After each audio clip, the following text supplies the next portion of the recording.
설 명절을 앞두고 전통주의 인기가 높아지고 있습니다. 조상 대대로 이어져온 명인들의 전통 술 제조 현장을 취재했습니다. 맛은 더없이 좋지만 저장성이 떨어지는 딸기는 수출이 어려웠습니다. 지역의 생산자 단체가 신기술 유통 방식으로 세계 시장을 개척해 주목을 받고 있습니다. 전국적으로 지방자치단체들의 공통된 고민 중에 하나가 인구 감소 문제입니다. 이러다 보니 일부 자치단체에선 무리수를 두는 일도 심심치 않게 일어나고 있습니다. 성낙인 서울대 총장이 최근 논란이 되고 있는 광양 대군산 국립공원화에 대해 반대 의사를 분명히 했습니다. 지역의 시민사회단체들이 즉각 반발하고 나서 갈등의 골은 더욱 깊어지고 있습니다. 설을 앞두고 체불임금에서의 관계기관들이 팔을 걷어붙였습니다. 그동안 3월에나 나오던 쌀 직불금도 올해는 설 전에 앞당겨 지급됩니다. 시청자 여러분 안녕하십니까? 계속해서 뉴스데스크 광주 전남 소식입니다. 저희 광주 목포 여수 MBC는 보다 빠르고 알찬 지역 소식을 전하기 위해 주말 데스크를 통합 운영하고 있으며 오늘부터는 여수에서 진행합니다. 더욱 앞서가는 MBC 뉴스가 되도록 노력하겠습니다. 오늘 첫 소식입니다. 우리 전통술 명인들의 조상들의 술 빚는 솜씨를 이어가고 있습니다. 명절을 앞두고 전통술 주문도 늘고 있는데요. 최진수 기자가 보도합니다. 전라 병영성이 자리한 마을의 주저장에서 막걸리가 익어갑니다. 햅쌀을 2시간 쪄서 밑술에 부어 일주일 정도 발효시키면 조선시대 병마철도사가 마셨다는 막걸리를 맛볼 수 있습니다. 전라남도 공동 브랜드로 출시되는 이 술은 유기농 쌀로만 만들어 더 인기입니다. 막걸리는 2011년에 전국 최초로 유기가공식품 인증을 획득했고 장작불이 중불로 타는 화덕 위에 놓인 소주꼬리에서 맑은 증류주가 떨어집니다. 막걸리를 빚는 이 장인은 지난해 12월 이렇게 만드는 전통 소주로 농식품부의 식품 명인에 뽑혔습니다. 청풍김씨 정과집에서 형님 되신 분이 주조장하고 계셨어요. 그래서 그때 당시 형님 집에 와서 일하게 되면서 기술을 배우게 됐습니다. 60년 가까운 세월을 술 빚는 일에만 전념한 결실이고 더 깊고 순한 맛을 내는 전통 소주를 만드는 게 꿈입니다. 지금까지 농식품부가 지정한 식품 명인 61명 가운데 전통술 명인은 19명이고 김견식 씨가 가장 최근의 명인입니다. 전통술의 명맥을 이어가는 각 지역의 노력이 우리 후손들에게 훌륭한 문화유산으로 남을 것입니다. MBC 뉴스 최진수입니다. 딸기는 과피가 얇고 약해서 쉽게 물러지는 특성을 갖고 있죠. 그래서 수출을 하기가 쉽지가 않습니다. 그런데 곡성의 한 생산자 단체가 수출 시장 개척에 나서 주목을 받고 있습니다. 조현성 기자입니다. 잘 익은 딸기가 조심스럽지만 익숙한 솜씨로 포장됩니다. 300g 남짓의 소포장 4개가 한 묶음. 포장 상자에는 생산자 단체 브랜드와 유명 다국적 기업 상표가 함께 표시돼 있습니다. 높은 소득을 기대할 수 있어 농민들에게 가장 인기가 높은 원예 작물인 딸기. 하지만 한정된 시장을 놓고 그만큼 치열한 경쟁을 해야 하기 때문에 가격도 더 받을 수 있는 수출이 반가울 수밖에 없습니다. 딸기 생산 단지가 굉장히 많지 않습니까? 그렇다 보면 이제 좀 과일 경쟁이 많이 붙기 때문에 그래서 이제 가격이 자꾸 떨어질 수밖에 없는데 이제 외국 같은 경우는 그래도 맛과 향이 뛰어나고 수확량도 많지만 오랜 운송 기간을 거치면 쉽게 짓물러져 상품성이 떨어지는 서량 딸기. 이 생산자 단체는 철저한 공동 선별과 이산화 염소 처리라는 신기술 채택을 통해 딸기 수출의 걸림돌을 없앴습니다. 올해 딸기 30톤, 5억 원어치를 비행기에 실어 태국과 인도네시아로 수출할 예정인데 선박을 이용한 중국 수출이 중장기 목표입니다. 다른 단체도 고품질 딸기를 생산해서 다 같이 수출할 수 있는 그런 계기가 됐으면 좋겠습니다. 재배보다는 판로 확보에 어려움을 겪고 있는 국내 농업계가 절박감 속에 수출 시장의 문을 계속 두드리고 있습니다. MBC 뉴스 조현성입니다. 대부분의 자치단체와 그렇듯 여수시의 가장 큰 고민 가운데 하나는 바로 인구 감소입니다. 그런데 최근 여수시가 인구 늘리기에만 급급한 나머지 인구 전입 성과를 인사에 반영했다는 말까지 나돌고 있습니다. 취재 권남기 기자입니다. 여수시의 인구가 계속 줄어들고 있습니다.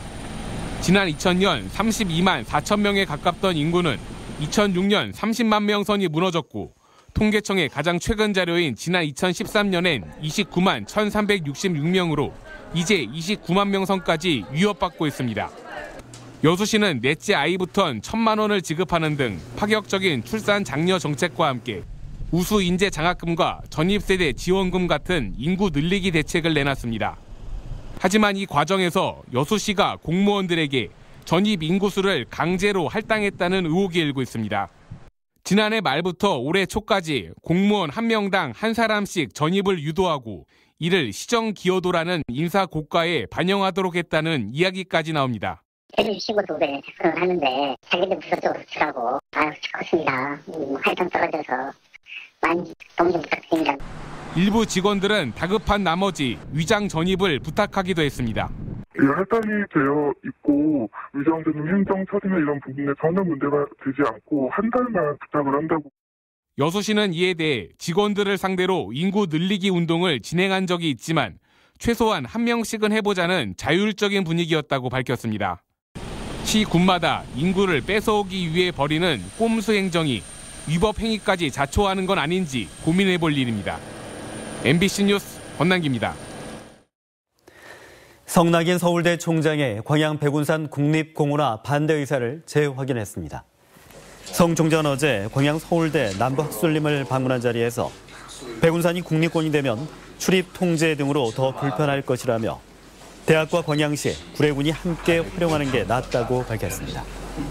성 총장은 또 국립공원이 되기 위해 문화재적 가치가 있어야 하지만 백운산의 경우 연구 성격이 강하다고 강조했습니다. 한편 광양지역문제연구소 측은 성 총장의 발언에 반발하면서 백운산 범시민 매입운동을 정개하기로 했습니다. 설을 앞두고 노동청의 체불 임금에 대한 집중 관리에 들어갑니다. 광주지방고용노동청은 체불임금 청산지원 전담반을 구성해 오는 17일까지 임금 체불 예방과 청산 활동 등에 집중해서 설 전까지 체불임금 지급을 촉구할 계획입니다. 또 상습 체불과 재산 은닉 등 고의적이고 상습적인 체벌 사업주는 엄정하게 사법 처리할 방침입니다. 설 연휴 기간 여수 광양의 선박 입출항과 항만 하역 등이 정상적으로 이루어집니다. 여수지방해양수산청은 이번 설 연휴 기간 평소와 같은 24시간 근무 체계를 유지하고 예선과 도선사 비상 대기조를 만들어 운영할 예정입니다. 또 광양항 컨테이너 부두는 오는 19일 하루 휴무할 예정이지만 선박과 화물 일정에 따라 탄력적으로 운영하겠다고 밝혔습니다. 그동안 3월에 지급해오던 쌀 변동 직불금이 쌀값 하락으로 어려움을 겪고 있는 농가 현실을 감안해 올해는 설 명절 이전으로 앞당겨 지급됩니다. 수확계 쌀 평균 가격이 목표 가격 이하로 떨어질 경우 지급하는 쌀 변동 직불금은 80kg에 4,226원, 1헥타르에 26만 6천 원이 지급됩니다. 급속한 고령화 진행으로 노년층의 육아용품 시장에서 큰 손으로 떠오르고 있습니다. 롯데백화점 광주점이 유아 아동 상품군 매출을 분석한 결과 50대에서 70대 황혼 유가족의 연간 평균 구매액이 30대에 비해 45%나 높은 걸로 나타났습니다. 광주 신세계 역시 지난해 영유아 상품 판매율 가운데 60대 이상 고객의 구매율이 전년보다 16% 증가하는 등 지난 2009년부터 60대 이상 고객의 구매액이 해마다 증가하고 있습니다. 올해 전남에서 다양한 해양 레저 스포츠 대회가 잇따라 열립니다. 목포에선 국제 파워 요트 대회, 또 여수에선 윈드서핑, 해남과 한평에서 각각 비치발리볼, 무안에선 황토 갯벌 축제 등을 비롯해 다도의 국제 요트 대회와 전국 해양 스포츠 대전이 올해 처음으로 열리는 등 올 한 해 14개 해양 레저 스포츠 대회가 개최될 예정입니다. 전남도가 연초부터 내년도 지역 현안 사업의 국비 확보에 발벗고 나섰습니다. 전남도는 대통령 공약 사항 가운데 국비 지원이 미흡한 여수 남해간 고속도로 건설과 공우주항공 부품 시험평가 인프라 구축, 또 여수세계 박람회장 사후 활용 등의 국비 지원을 청와대와 관련 부처에 요구했습니다. 전남도는 또 대형 인명피해를 가져오는 화학사고에 신속하게 대처하기 위해 여수산단의 화생방 제독차 보강도 국민안전처에 건의했습니다. 최근 잇따르고 있는 어린이집 아동학대를 예방하기 위한 교직원의 특별 교육이 오늘 순천에서 진행됐습니다. 순천과 구흥, 구례 지역 보육교직원 1000여 명이 참석한 가운데 열린 이번 행사에선 아동보호기관 전문 강사의 사례 중심 아동학대 예방 교육과 교직원들의 소양 교육이 실시됐습니다. 한편 교육에 앞서 지역의 보육교사들은 자정결의대회를 열고 안전한 보육환경 조성을 위해 보육교사의 의무를 성실히 수행할 것을 다짐했습니다. 각종 해빙기의 안전사고를 막기 위해 도내 각 지자체가 다음 달까지 소방서 등 유관기관과 합동 점검반을 편성해 재난위험 시설물에 대한 사전 점검을 진행합니다.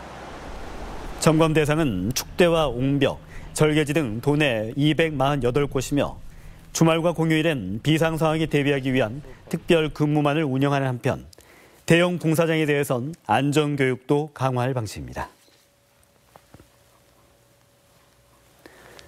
전남 드래곤즈가 미드필더 이창민을 영입하며 선수 보강을 마무리했습니다. 이창민 선수는 중앙대를 거쳐 2014년 프로에 데뷔한 이후 34경기에 출장해서 2득점 3도움을 기록했습니다.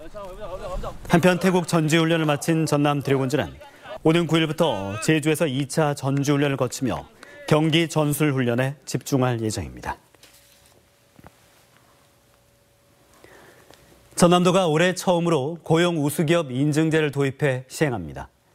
전남도는 2년 이상 가동 중인 기업 가운데 최근 1년 동안 일자리 증가율이 5% 이상이면서 청년 고용 증가 인원이 5명 이상인 기업의 신청을 받아 심사 후에 올해 20개의 기업을 선정한 뒤 고용 우수기업 인증서를 수여할 계획입니다. 인증 기업에겐 작업 환경 개선 자금 2천만 원이 지원되고 인증일로부터 2년 동안 전라남도 중소기업 육성 작업 지원 혜택과 3년 동안 지방세 세무조사 면제 등의 다양한 혜택이 주어집니다.